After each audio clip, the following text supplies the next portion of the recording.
Hey guys, तो जैसा कि लास्ट पार्ट में हमने देखा था, मी गोंजी अपने 100 बैटल चैलेंज को दे रही थी और इस टाइम पे जंपिंग डीमन एम्परर आ जाता है। मगर पीकॉक डीमन किंग ये अपने सीक्रेट्स को बताते हैं और साथ ही पता चलता है कि मी गोंजी जंपिंग डीमन एम्परर की बेटी है। इसे ये भी काफी सरप्राइज होते हैं, तो क्या ये आज अपने ही बेटी को किल कर देंगे और या इसे छोड़कर चले जाएंगे? आगे ये हम देखने वाले हैं। अब आगे दोस्तों 2 दिन तक वीडियो नहीं आ पाएगा। अभी मैं रूम खाली कर रहा हूँ और न्यू घर पे जाने से पहले पूजा भी है। फिर 2 दिन तक तो बिजी रहूंगा। मंडे से वापस वीडियो आना स्टार्ट हो जाएगा। पीकॉक डीमन किंग कहते हैं, अगर तुम मुझे किल कर देते हो फिर तुम अपने ही बेटी के एनिमी बन जाओगे। तुम उस टाइम पे भी इन दोनों को छोड़कर चले गए थे। लगता है कि आज भी तुम्हें इन दोनों को छोड़कर जाना ही होगा। मगर क्या तुम जाओगे इन दोनों को छोड़कर आज? पीकॉक डीमन किंग है, इसने काफी अच्छा प्लान किया था। कौन सोच सकता था कि ये इतना ज्यादा कूल भी हो सकते हैं। ये अपनी वाइफ को कहते हैं, तुम जानती हो कि मैं अपने क्लैन को टॉप पे देखना चाहता था, मगर मेरे पास वो टैलेंट नहीं था कि मैं अपने क्लैन को टॉप पे लेकर जा भी सकूं। इस कारण से ही मैंने ये किया है। मी गोंजी के पास में व्हाइट टाइगर डीमन एम्परर का ब्लड है, फिर हमें उनका भी सपोर्ट मिल सकता है फ्यूचर में। और साथ ही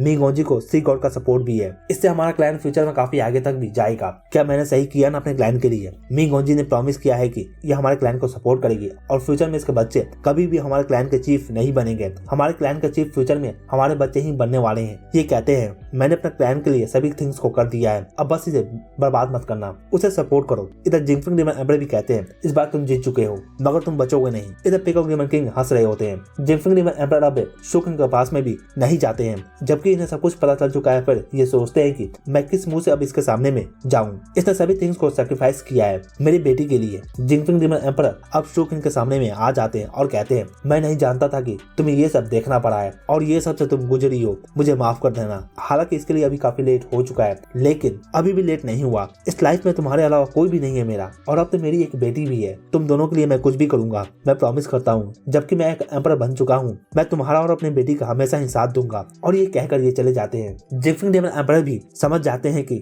ये जो वुमेन से लव करते हैं, ये वुमेन भी इन्हें कभी भी धोखा नहीं दी है। ये बस पीकॉक डीमन किंग ने काफी चालाकी से सभी थिंग्स को इनके अगेंस्ट में कर दिया है। पीकॉक डीमन किंग ने जो प्लान किया था ये काफी अच्छा था। एक प्लान से ही काफी थिंग्स सॉल्व हो गया है। मी गोंजी के कारण से अब jumping demon emperor peacock clan पे अटैक नहीं कर सकते हैं। व्हाइट टाइगर डीमन एम्परर का भी सपोर्ट इन्हें मिलने वाला है फ्यूचर में, और सी गॉड का सपोर्ट तो इनके पास में है ही। मगर ये रिग्रेट करते हैं कि ये सब करने के समय में इन्हें अपने वाइफ से काफी दूर होना पड़ा है। हालांकि अब सब कुछ सच बताने के बाद ये भी हल्का फील करते हैं। पीकॉक डीमन किंग इनका सबसे greatest enemy jumping demon emperor है। जब मी गोंजी एंसेस्टर कोर्ट में जाएगी फिर उस टाइम पे जंपिंग डीमन एम्परर भी इसे सपोर्ट ही करेंगे, इसे सिटी लॉर्ड बनाने के लिए। और यही पीकॉक डीमन किंग का सबसे ग्रेटेस्ट ट्रम्प कार्ड भी है। जबकि जंपिंग डीमन एम्परर भी चले जा चुके हैं, फिर इस टाइम पे डेंजर भी टल चुका है, लेकिन पीकॉक डीमन किंग अब नहीं रहे। इसके बॉडी को लेकर अब नीचे की ओर आती है। इस टाइम पे पीकॉक क्लैन में सभी काफी सैड हो जाते हैं। सभी जानते हैं कि क्या हुआ है। ये देखकर दूसरे भी सैड है। इतने में एक मास्क पहना हुआ एक पर्सन आगे आता है और ये पीकॉक डीमन किंग के फॉरहेड पे अपने हाथों को रखता है। ये देखकर प्रिंसेस कहती है, तुम क्या करने का ट्राई कर रहे हो? इस पे ये फिगर कहता है, मैं इनके बचे हुए लास्ट माइंड को सेव करने का ट्राई कर रहा हूँ और इनके इस बचे हुए स्पिरिचुअल सेंसेस को मैं सेव कर सकता हूँ, जिससे एक तरह से ये बाद में जिंदा भी हो सकेंगे। ये फिगर और कोई नहीं बल्कि टांग सांग है। टांग सांग ने अभी इनके स्पिरिचुअल सेंसेस को सील कर दिया है इनके बॉडी में, और साथ ही इनके ब्लड लाइन को भी सील कर दिया है, ताकि जब टांग सांग फ्यूचर में गॉड लेवल पे चला जाए फिर ये इन्हें वापस से रिवाइव कर सके। ये सुनकर प्रिंसेस भी काफी सरप्राइज हो जाती है और ये कहती है, क्या ये करना भी पॉसिबल है क्या? टांग सांग कहता है, अभी तो मैं ये कर नहीं सकता हूँ, मैं बस अभी इनके सेंसेस को ही सील कर दिया और इनका ब्लड लाइन को भी मैंने सील कर दिया है, लेकिन जब मैं एक गॉड लेवल पे चला जाऊंगा फिर मैं ये काम मैं फ्यूचर में कर सकूंगा। मैं ये कर सकता हूँ। मैं सी डोमेन से आता हूँ, वहाँ पे ऐसा करने का कुछ टेक्निक्स भी है, मगर उसके लिए मुझे एक गॉड लेवल का पावर हाउस बनना होगा। तुरंत ही प्रिंसेस कहती है, तुम अभी 9th ईयर के पीक पे हो, तुम्हें ब्रेक थ्रू करने के लिए क्या चाहिए मुझे बताओ, मैं वो तुम्हें प्रोवाइड करा सकती हूँ। टांग सांग कहता है, मेरा गॉड बनने का प्रोसेस काफी डिफरेंट है और ये आसान नहीं है और अभी ये नहीं हो सकता है, और वैसे भी अभी सेरेमनी चल रहा है तो हमें वेट तो करना ही होगा। प्रिंसेस इस टाइम पे काफी सैड फील कर रही है, मगर जबकि टांग सांग ने कहा है कि ये फ्यूचर में इन्हें रिवाइव कर सकता है, फिर इनके पास एक उम्मीद तो है। अब फ्यूचर में jumping demon emperor peacock clan को कभी भी डिस्ट्रॉय करने का सोचेंगे भी नहीं, और ये सब इनके कारण से ही हो सका है। इधर मी गोंजी आगे आ जाती है और आकर कहती है, इस कैरी सिटी का लॉर्ड हमेशा ही पीकॉक क्लैन ही रहने वाले हैं। जबकि पीकॉक क्लैन का लीडर आज मारे जा चुके हैं, फिर सभी का मूड काफी सैड है और कोई भी इस टाइम पे सेरेमनी को खत्म नहीं करना चाहता है। अब तो इनका फ्यूनरल फ्यूनरल भी होने वाला है। अब 3 दिन बाद इनके फ्यूनरल को भी रखा जाता है और इसके बाद मी गोंजी इस सिटी की लॉर्ड भी बन जाती है और साथ ही ये पीकॉक क्लैन की भी न्यू हेड बन चुकी है। इसके साथ में ये पूरे टियानो एम्पायर में टॉप नोबल में भी आ चुकी है। जबकि ये न्यूज एंसेस्टर कोर्ट में आ चुका है, फिर मी गोंजी को 1 साल के अंदर में इसे रिपोर्ट करने को कहा जाता है। इसे 1 साल के अंदर में एंसेस्टर कोर्ट में जाना होगा और जाकर खुद को वहाँ पे साबित करना होगा as a city lord. Ancestor court decide करेगा कि ये इसके काबिल है भी या नहीं। एक बार एंसेस्टर कोर्ट इस बात पे अपना मोहर लगा दे, फिर ये रूल कर सकती है सिटी पे एज अ सिटी लॉर्ड। फिर कोई भी प्रॉब्लम नहीं होगा। लेकिन अगर मी गोंजी को सिटी लॉर्ड का पोजीशन नहीं मिलता है, फिर पीकॉक क्लैन को भी सेव नहीं किया जा सकेगा। नेक्स्ट ईयर काफी इंपॉर्टेंट होने वाला है मी गोंजी के लिए और साथ ही पीकॉक क्लैन के लिए भी। जबकि मी गोंजी लॉर्ड बन चुकी है, फिर इसका हेल्प प्रिंसेस भी कर सकती है सिटी को रूल करने के लिए। लेकिन अब ये इस मूड में तो नहीं है। ये अपने पूरे ही पावर को मी गोंजी को दे चुकी है। इन 3 दिन में इसे भी नहीं पता कि इस पावर का ये क्या करे। मगर इसके साथ में तांग संग है, फिर इसे ज्यादा प्रॉब्लम भी नहीं होता। तांग संग इसे एडवाइस देता है कि लेंगसे चैम्बर ऑफ कॉमर्स के लीडर को ये कॉल करे और उन्हें फाइनेंशियल लीडर बना दे कैरी सिटी का, और गोल्डन डियर को बुलाकर ये इन्हें चीफ एग्जीक्यूटिव ऑफिसर बना दे। ये दोनों ही एक साथ में काम कर सकते हैं और ये दोनों सिटी को मैनेज भी कर सकते हैं। ये दोनों डीमन से फाइटिंग के लिए तो जाने नहीं जाते हैं, मगर ये पहले भी पीकॉक डीमन किंग को सपोर्ट किया करते थे सिटी को रन करने में, और ये अभी भी कर सकते हैं। इन दोनों को वापस अपॉइंट करने के कारण से सिटी में भी अब शांति होना स्टार्ट हो जाता है। जबकि थिंग्स शांत हो रहे हैं, फिर ये ह्यूमन के लिए एक न्यू जगह भी प्रोवाइड कर सकती है और ये कैरी सिटी के पास में एक जगह को प्रोवाइड कर देती है जहाँ पे ह्यूमन भी अब रह सकते हैं सेफली, और इन्हें लीगली आइडेंटिटी भी दिया जाता है। और सिटी में रूल बन जाता है कि जो भी नोबल्स के पास में ह्यूमंस है एज अ स्लेव ये इन्हें चोट नहीं पहुंचा सकते हैं। नोबल्स भी इस तरह के रूल्स को तो एक्सपेक्ट कर ही रहे थे कि ये तो होने ही वाला है। जबकि मी गोंजी जो कि एक ह्यूमन है, अब जबकि ये सिटी लॉर्ड बन चुकी है, फिर ऐसा रूल तो बनने ही वाला था। मी गोंजी तांग संग को अपना चीफ सिक्योरिटी गार्ड भी बना देती है। ये करने के बाद तांग संग भी पहले तो एक टीम को रेडी कर लेता है जो कि पूरे ही सिटी पे नजर रखेगा कि कौन से ह्यूमन पे अत्याचार हो रहा है और कौन सा नोबल इस पे कर रहा है। तांग संग अपने टीम में टोटल 50 मॉन्स्टर को सिलेक्ट करता है लाइगर क्लैन से और हंड्रेड्स ऑफ मॉन्स्टर को पीकॉक क्लैन से सिलेक्ट करता है। इधर साल्वेशन एकेडमी भी इस ह्यूमन एरिया में आकर शिफ्ट होने लगते हैं और इनका भी अभी एक ही मिशन है, इस एरिया में जो भी ह्यूमंस रह रहे हैं इन्हें टीच करने का और इन्हें डेवलप करने का, इन्हें स्ट्रॉन्ग बनाने का। जबकि मी गोंजी सिटी लॉर्ड बन चुकी है, फिर ऑर्गेनाइजेशन भी इसे पर्पल लैंग दे देते हैं और इसे अपने ऑर्गेनाइजेशन में एक टाइटल भी दे दिया जाता है, एक सेंट का टाइटल। अब ह्यूमन के पास फाइनली एक मेन सिटी है जहाँ पे ये रह भी सकते हैं। अगर ये न्यूज फैल जाता है, फिर दूसरे ह्यूमंस भी यहाँ पे आना स्टार्ट कर देंगे। लेकिन ये न्यूज को तांग संग फैलने से रोक देता है और इसे ब्लॉक कर देता है। ये भी जानता है कि इसे काफी प्रॉब्लम भी हो सकता है। अगर अभी काफी ज्यादा ह्यूमंस गैदर हो जाते हैं, फिर काफी प्रॉब्लम भी होगा। बिग मॉन्स्टर इन्हें टारगेट करना भी स्टार्ट कर देंगे और ये बात तांग संग जानता है। लाइगर क्लैन के जो वुमेन और ओल्ड हैं ये गोल्डन वैली में ही रुकते हैं, मगर यंग मॉन्स्टर लाइगर क्लैन के ये कैरी सिटी में आना स्टार्ट कर चुके हैं। जबकि इनके पास में फर्स्ट क्लास का ब्लड लाइन आ चुका है, फिर कैरी सिटी में अब दूसरे फर्स्ट क्लास ब्लड लाइन इनके पास में ही है। लाइगर क्लैन के एल्डर भी सभी को ऑर्डर दे दिए हैं कि इन सभी को तांग संग के बात को मानना होगा। तांग संग जितने को अपने टीम में रख सकता था ये रखता है और बचे हुए को ये ह्यूमन एरिया में सेंड कर देता है इन्हें प्रोटेक्ट करने के लिए। तांग संग ह्यूमन टाउन के एरिया को कैरी सिटी के ईस्ट में चूज करता है ताकि ये सी के किनारे रहे। अगर फ्यूचर में कोई भी कैरी सिटी पे अटैक करता है, फिर इसे ह्यूमन पे अफेक्ट नहीं होगा और इन्हें समय मिल जाएगा। ये कैरी सिटी के पीछे में है। ऑर्गेनाइजेशन भी अपने तरफ से काफी रिसोर्सेज और काफी टीचर को सेंड करते हैं ताकि ये ह्यूमन एरिया को डेवलप कर सके। इधर प्रिंसेस भी ज्यादा समय अपने पीकॉक डीमन किंग के बॉडी को गार्ड करने में ही स्पेंड कर देती है। पीकॉक क्लैन में मी गोंजी को कोई भी पसंद नहीं करते हैं, खास करके यंग जनरेशन के लोग, मगर ये भी जानते हैं कि इसका पावर काफी ज्यादा है। तांग संग वैसे भी इसे कहा है कि जब तक हमारे पास है प्रिंसेस का सपोर्ट है, फिर दूसरे कुछ भी कर नहीं सकेंगे। इन्हें आउटसाइड फोर्स पे फोकस करना चाहिए। इस टाइम पीरियड में तांग संग मी गोंजी के कल्टीवेशन में भी हेल्प करता है और साथ ही ये अपने कल्टीवेशन पे भी फोकस करता है। जब कैरी सिटी का सिचुएशन स्टेबल हो जाता है, फिर मेयर वो विंग और दूसरे को लेकर आ जाते हैं कैरी सिटी में ह्यूमन एरिया को कंट्रोल करने के लिए। मेयर से अच्छा कोई और नहीं हो सकता है। फिर तांग संग इन्हें कॉल करके इन्हें वापस बुला लेता है। मी गोंजी अब पीकॉक मैंशन के एक स्पेशल एरिया में शिफ्ट हो जाती है जहाँ पे सिर्फ सिटी लॉर्ड ही रहते हैं।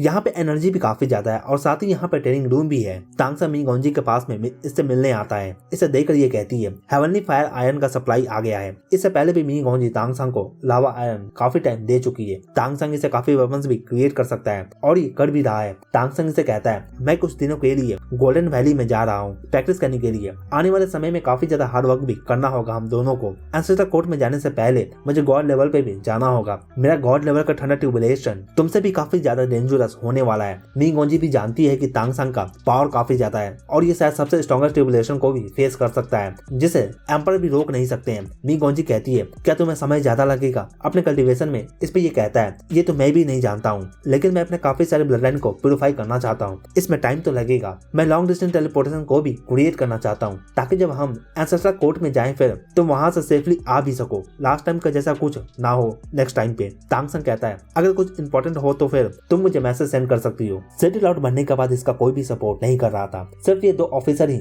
ये कर रहे थे डियर मॉन्स्टर क्लैन से। मगर तांगसंग इसके साथ में था और ये सभी थिंग्स को हैंडल भी कर रहा था इसके जगह पे। तो अभी तक इसे कोई भी प्रॉब्लम नहीं हुआ है, मगर अब ये भी जा रहा है। लेकिन ये जानती है कि आने वाला डेंजर काफी बड़ा है, उसके लिए प्रिपरेशन तो करना ही होगा। मी गोंजी का आज मूड काफी अच्छा था, मगर जबकि तांगसंग चला जा चुका है फिर इसे भी समझ में नहीं आता कि अभी ये क्या करे। इसके बिना ये कुछ भी कर नहीं पाती। तांगसंग भी जानता है कि अभी इंपॉर्टेंट काम गॉड लेवल पे ही जाना है, क्योंकि एक बार जब ये गॉड लेवल पे चला जाएगा फिर ये अपने स्पिरिचुअल पावर को पूरे तरीके से अपने डिवाइन पावर में फुल्ली कन्वर्ट कर सकेगा और तब जाकर इसका पिछला लाइफ का पावर भी धीरे धीरे इसके पास में लौट कर आता जाएगा। अभी 2 इंपॉर्टेंट इवेंट है, एक तो गॉड लेवल पे जाने का और दूसरा एंसेस्ट्रल कोर्ट में जाकर अपने ट्रायल को कंप्लीट करने का, ताकि मी गोंजी सिटी लॉर्ड बन सके। और ये दोनों ही इवेंट काफी डेंजरस भी हैं, तांगसंग के लिए और मी गोंजी के लिए। लास्ट टाइम क्या हुआ था तांगसंग को भी पता है, ये मरते मरते बचा था। एंसेस्ट्रल कोर्ट से आने के समय में तांगसंग गोल्डन वैली में आ जाता है। यहाँ पे गोल्डन ट्री भी स्पिरिट को एब्जॉर्ब करने के बाद से ये काफी अच्छे से ग्रो किया है और अब यहाँ पे एनर्जी भी काफी ज्यादा हो चुका है। इस लाइफ एनर्जी के कारण से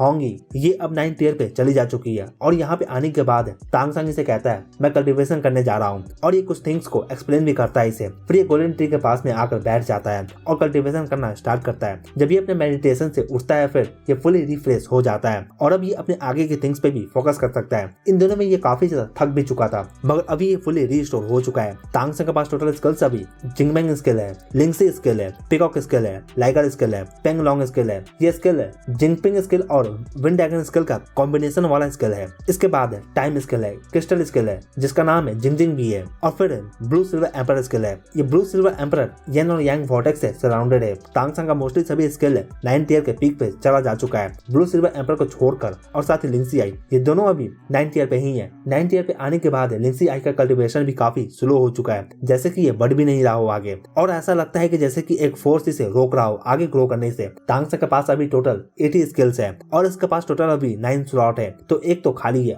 और साथ ही ये जानता है कि अगर इसे गॉड लेवल पर जाना है फिर इसे अपने सभी स्किल को 9th ईयर के पीक पे लेकर जाना होगा। अभी ये लिंगसी आई और ब्लू सिल्वर एम्परर को इम्प्रूव करने का सोचता है, लेकिन अभी के लिए ये ब्लू सिल्वर एम्परर को इम्प्रूव करने का सोचता है, क्योंकि जहाँ पे ये गॉड लेवल पर ब्रेक थ्रू करने वाला है वहाँ पे ये अपने लिंगसी आई को भी इम्प्रूव कर सकता है। तांगसंग सोचता है इस प्रोसेस ऑफ कल्टीवेशन में इसे अपने स्पिरिचुअल पावर को काफी गैदर करना होगा और काफी स्टोर करके रखना होगा, ताकि फ्यूचर में ये काम आ सके और इसके कारण से दूसरे स्किल भी 9th ईयर के पीक पे जा सके। जब ये कल्टीवेशन स्टार्ट करने वाला था फिर से मी गोंजी का आवाज आता है। ये कहती है, मैं कैरी कॉलेज के पास में हूँ, जल्दी करो आओ मेरे पास। जब ये आता है ये कहती है, मैंने सभी थिंग्स को अरेंज कर दिया है, तुम वीक में 3 दिन कल्टीवेट कर सकते हो मेरे साथ में। मैं गॉड लेवल पे हूँ तो तुम्हें इससे काफी बेनिफिट भी होगा मेरे साथ कल्टीवेट करने में। बाकी दिन मैं वापस जाकर काम कर सकती हूँ। ये सुनकर तांगसंग भी सरप्राइज है, ये इसके साथ में कल्टीवेट कर सकता है। ये देखकर तांगसंग इसे गले लगा लेता है और कहता है, मैं इस मी गोंजी को कब से मिस कर रहा था। जब से ये सिटी लॉर्ड बनी है ये दोनों प्राइवेट टाइम सही से स्पेंड भी नहीं कर पा रहे हैं, इस कारण से भी तांगसंग इसे गले लगा लेता है। ये भी कहती है, हम दोनों साथ में ही कल्टीवेट कर सकते हैं, मैं इस दौरान तुम्हें प्रोटेक्ट कर सकती हूँ। टाइम पास करता जाता है और इस दौरान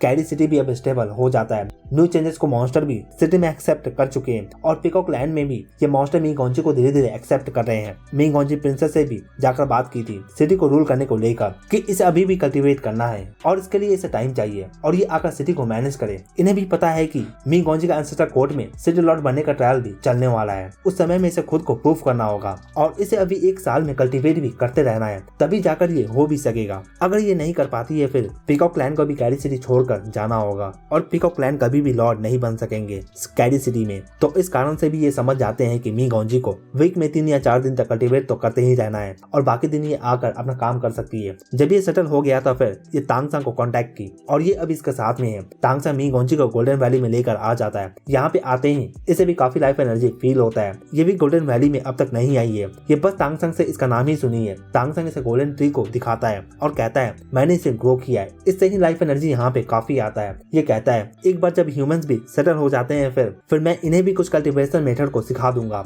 इन्हें मॉन्स्टर के ब्लड पे डिपेंड रहने का जरूरत नहीं है, ये खुद के पावर के साथ आगे भी जा सकते हैं और साथ साथ ही स्ट्रॉन्ग भी बन सकेंगे। मिंग गोंजी भी इस गोल्डन वैली को देखकर कहती है, शायद मैं नहीं, तुम हो वो जिसे गॉड ने सेंड किया है इस वर्ल्ड में ह्यूमन को सेव करने के लिए। ये ऑर्गेनाइजेशन में पापा रैंक पे है, मगर फिर भी कोई भी ऑर्गेनाइजेशन में इस जगह के बारे में नहीं जानता है और ना ही इनके पास में कोई भी फ्यूचर प्लान है ह्यूमंस को लेकर कि ये ह्यूमन को कैसे आगे तक लेकर जाएं। बस ये करंट सिचुएशन को देखकर ही प्लान करते हैं। मिंग गोंजी भी समझ जाती है कि तांग संग ह्यूमन को लेकर काफी आगे तक प्लान कर चुका है और ये काफी आगे तक सोच भी रहा है। मिंग गोंजी कहती है, तो फिर तुम्हें क्या लगता है एंसेस्टर कोर्ट ह्यूमन को एक टाउन बिल्ड करने दे सकता है? इस पर तांग संग कहता है, जब उन्हें पता चलेगा फिर वो जरूर नहीं देंगे परमिशन, मगर तब तक मैं पावरफुल भी बन जाऊंगा और तब मैं सिटी को प्रोटेक्ट करने के लायक हो जाऊंगा। तांग संग पूरे ही मेन काइंड को रेज करना चाहता है इस वर्ल्ड में और इसके लिए ये काफी प्रिपरेशन भी करने लगा है। मिंग गोंजी कहती है, ठीक है, बस मुझे बता देना तुम्हें किस तरह का रिसोर्सेज चाहिए होगा, मैं हेल्प करने को तैयार हूँ अरेंज करने में और मैं इसे अरेंज कर दूंगी। तांग संग से इसका टियानलिंग वेपन को मांगता है। ये कहता है ये इसे रिफाइन कर देगा और इसे अपग्रेड करना चाहता है, इसके लिए इसे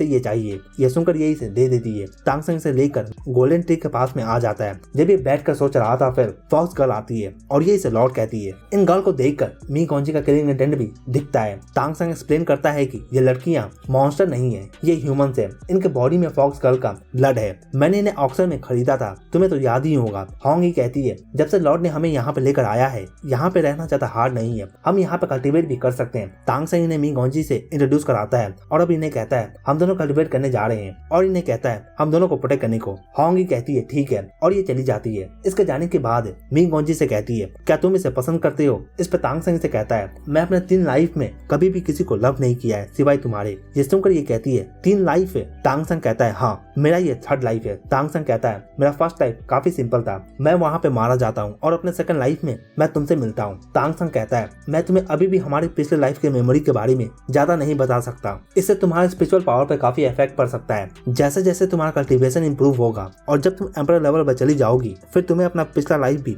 याद आ जाएगा। लेकिन तांग संग इसे अपना फर्स्ट लाइफ के स्टोरी को बताता है कि ये अपने फर्स्ट लाइफ में एल्डर तांग मेंग से मिल सका था जो कि इसे सिलेक्ट भी किए थे और अंत में उस लाइफ में इसे एक माउंटेन के चोटी से कूदना पड़ जाता है। हालांकि मैं उसे रेगुलेट नहीं करता, मैंने सेट में एक रूल को ब्रेक कर दिया था, उसके लिए मुझे माफी तो मांगना ही था और माफी के तौर पर मैंने अपना जान दे दिया, लेकिन उसके ही कारण से मैं अपने 2nd लाइफ में सोल लैंड में जा सका और वहाँ पे मैं तुमसे मिल सका। तांग संग कहता है पूरे ही वर्ल्ड में मैं जितना लव तुमसे करता हूँ शायद ही कोई और कर भी सकेगा और इस वर्ल्ड में भी। और ये जो फॉक्स लड़कियां हैं इन्हें मैं अपने सिस्टर की तरह ट्रीट करता हूँ। अभी आउटसाइड वर्ल्ड में ये सही से रह नहीं सकेंगे इसलिए ये यहाँ पे रहती भी हैं। एक बार अच्छा जगह इन्हें मिल जाए फिर ये आउटसाइड वर्ल्ड में भी जा सकेंगी। ये टोटल यहाँ पे 18 लड़कियां हैं। ये सुनकर मिंग गोंजी भी कहती है क्या 18 है यहाँ पे? तुम काफी पॉपुलर हो गर्ल्स के बीच में। अब ये दोनों इस तरह से बातें करते जाते हैं और टाइम पास भी करता जाता है और थोड़ी देर बाद ये बैठकर कल्टीवेट भी करना स्टार्ट करते हैं। इधर तांग संग भी बैठकर कल्टीवेट करता है। तांग संग इस टियानलिंग वेपन को देखता है और ये अपने स्पिरिचुअल पावर से इसे चेक करता है। थोड़ा चेक करने के बाद इसे भी आइडिया कुछ आ जाता है कि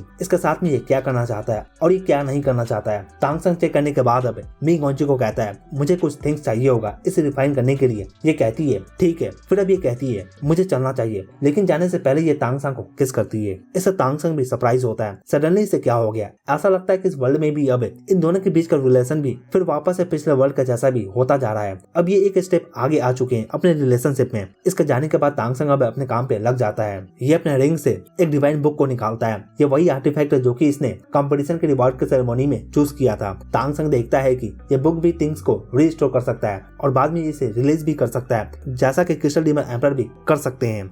टियानलिंग वेपन को केयरफुल एग्जामिन करने के बाद तांग संग को अब काफी आइडिया है कि ये इसके साथ में क्या कर सकता है और इसमें किस किस तरह का स्किल को ऐड करना चाहिए। ये इसमें डिवाइन बुक को ऐड करने वाला है। डिवाइन बुक में टोटल 12 पेजेस हैं। तांग संग इसे लेकर और भी रिसर्चेस करना स्टार्ट करता है। इस दौरान टाइम भी काफी लगता है और टाइम पास करता जाता है। मिंग गोंजी आती है इससे मिलने के लिए। इसे देखकर ये कहती है तुम इसके साथ में क्या करना चाहते हो, कुछ डिसाइड किया है? इस पे ये कहता है इसे अभी भी टाइम चाहिए डिसाइड करने के लिए। मिंग गोंजी कहती है तुम्हें अपने कल्टीवेशन पे फोकस करना चाहिए, ये थिंग्स है तुम बाद में भी डिसाइड कर सकते हो। ये कहती है मैंने काफी टीम को लगा दिया है लावा आयन को ढूंढने के लिए। तांग संग से कहता है ठीक है तुम आकर कल्टीवेट कर सकती हो, मैं अभी थोड़ा इस पे काम करूंगा। तांग संग कल्टीवेट नहीं करता। इसका जिमिंग ब्लड लाइन ये ऑटोमेटिकली लाइफ एनर्जी को एब्जॉर्ब कर रहा है और इसके कारण से दूसरे ब्लड लाइन भी इंप्रूव हो रहे हैं। तो तांग संग को अब ज्यादा काम करने का जरूरत भी नहीं है। टाइम भी पास करता जाता है और 1 मंथ हो चुके हैं। इन 1 मंथ में तांग संग काफी सारे लावा आयन को रिफाइन कर चुका है। इसका टोटल कलरफुल स्काई फायर भी काफी इंक्रीज कर चुका है और इसके कारण से ये अपने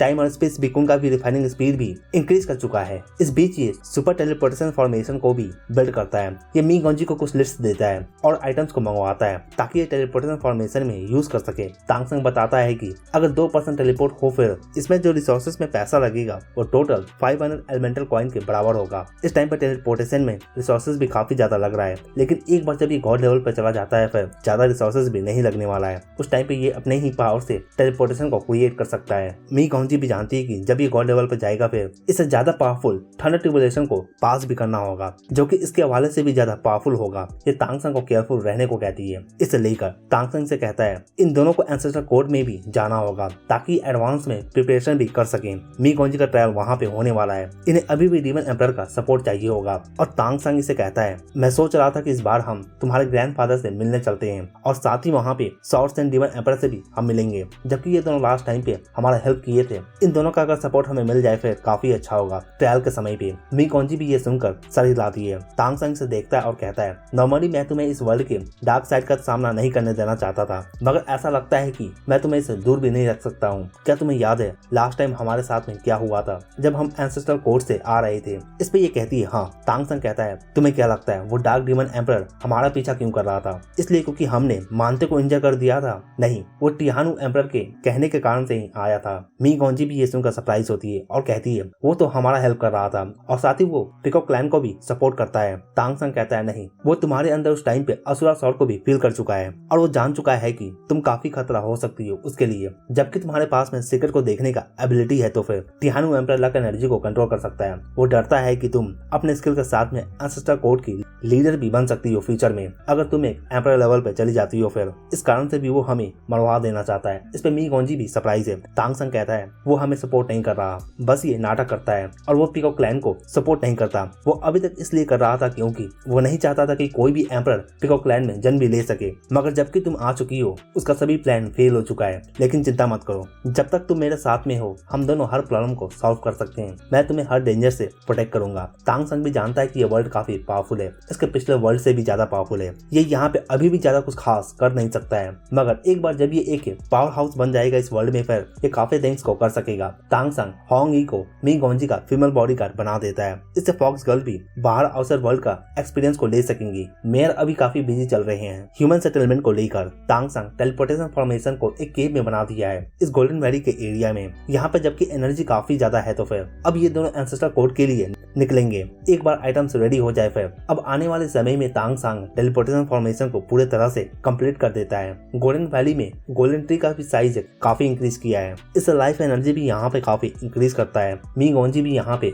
कल्टिवेट करने के कारण से इसे काफी बेनिफिट भी हुआ है। इधर तांगसंग खुद को रेडी कर लेता है, जबकि इसका हेयर कलर चेंज हो चुका है और इस बार ये मास्क भी नहीं पहनने वाला है। फिर इसे इस बार एंसेस्टर कोड में कोई भी पहचान नहीं सकेगा कि ये सूरा है। तांगसंग गोल्डन ट्री के नीचे में बैठकर कल्टिवेट कर रहा था और मी गोंजी यहाँ पे आती है। इसे देखकर तांगसंग कहता है तो मिस कर रही थी मुझे? इस पे ये कहती है कौन, मैं बिल्कुल भी नहीं। ये दोनों भी अब रेडी हैं वापस एंसेस्टर कोड जाने के लिए और जाकर थिंग्स को एडवांस में ही प्रिपेयर करने के लिए। इन दोनों को भी याद है कि लास्ट टाइम पे क्या हुआ था जब ये एंसेस्टर कोड से वापस आ रहे थे, मगर फ्यूचर में ऐसा ना हो इसके लिए तांगसंग ने टेलीपोर्टेशन सर्कल को ऑलरेडी क्रिएट कर लिया है ताकि ये वहां से आसानी से निकल भी सके। तांगसंग अब इसे केव में लेकर आ जाता है। इसके अंदर ही तांगसंग ने टेलीपोर्टेशन फॉर्मेशन को भी लगाया है। अब नेक्स्ट तांगसंग मी गोंजी से उन आइटम्स को लेता है जो कि ये इसे मंगवाया भी था। अब इसे लेने के बाद ये इस फॉर्मेशन में लगा देता है। थोड़ी देर बाद अब ये फॉर्मेशन भी रेडी हो जाता है यूज करने के लिए और दोनों भी रेडी हैं जाने के लिए। तांगसंग अब काफी थिंग्स के बारे में भी इसे एक्सप्लेन करता है और कैसे इस फॉर्मेशन को यूज करना है। जबकि मी गोंजी स्पेस के पावर को कंट्रोल कर सकती है और ये गॉड लेवल पे है तो फिर इस बार इस फॉर्मेशन को कंट्रोल करने वाली है,